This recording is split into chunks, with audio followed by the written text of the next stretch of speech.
மத்தேயுவிலே சர்ப்பங்களைப் போல வினா உள்ளவர்களாயிருங்கள், புறாக்களைப் போல கபடற்றவர்களாயிருங்கள். ஆமேன். இதிலே சர்ப்பங்களைப் போல வினா உள்ளவர்கள் என்று சொல்லும் பொழுது நம்முடைய ஆவிக்குரிய வாழ்க்கையிலே எச்சரிக்கையாக இருக்க வேண்டும் என்பதை பற்றி அது கூறுகிறது. இந்த பூமிக்குரிய வாழ்க்கையிலேயும் உலக வாழ்க்கையிலேயும் நாம் எச்சரிக்கையாக நடந்து கொள்ள வேண்டும். ஒவ்வொரு செயல்களையும் கருத்தோடும் கவனத்தோடும் செய்ய வேண்டும்.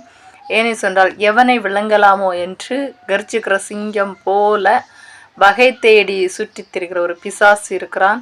அவன் எப்படி எப்பொழுது நுழைவான் என்று சொல்லி நமக்கு தெரியாது. ஆனால் நாம் ஜெபத்திலே எப்பொழுதும் அனலோடு விழிப்போடு இடைவிடாமல் தரித்து கொண்டிருக்கும் பொழுது இப்படிப்பட்ட பொல்லாத தந்திரங்களையும் சர்ப்பங்களையும் நாம் நிர்மூலமாக்க முடியும்.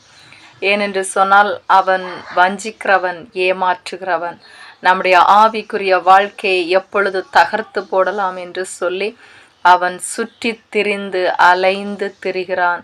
நாம் இடம் கொடுத்தால் நமக்குள் புகுந்து நம்மை அழித்து, ஆவிக்குரிய வாழ்க்கையை அழித்து முற்றிலும் வேரோடு பிடுங்கி போட்டு ஒரு இருண்ட உலகத்துக்கு நேராக, இருண்ட வாழ்க்கைக்கு நேராக கொண்டு போய் விடுவான். ஆகையினால் அப்படிப்பட்டதான நிலைமைக்கு நாம் போய்விடாதபடிக்கு நம்முடைய ஆவிக்குரிய வாழ்க்கை எச்சரிக்கையுடன் பாதுகாக்க வேண்டிய ஒரு ஜாமக்காரனை போல இருந்து இரவும் பகலும் நம்முடைய ஆவிக்குரிய வாழ்க்கைக்காக ஜாக்கிரதையோடு இருக்க வேண்டும்.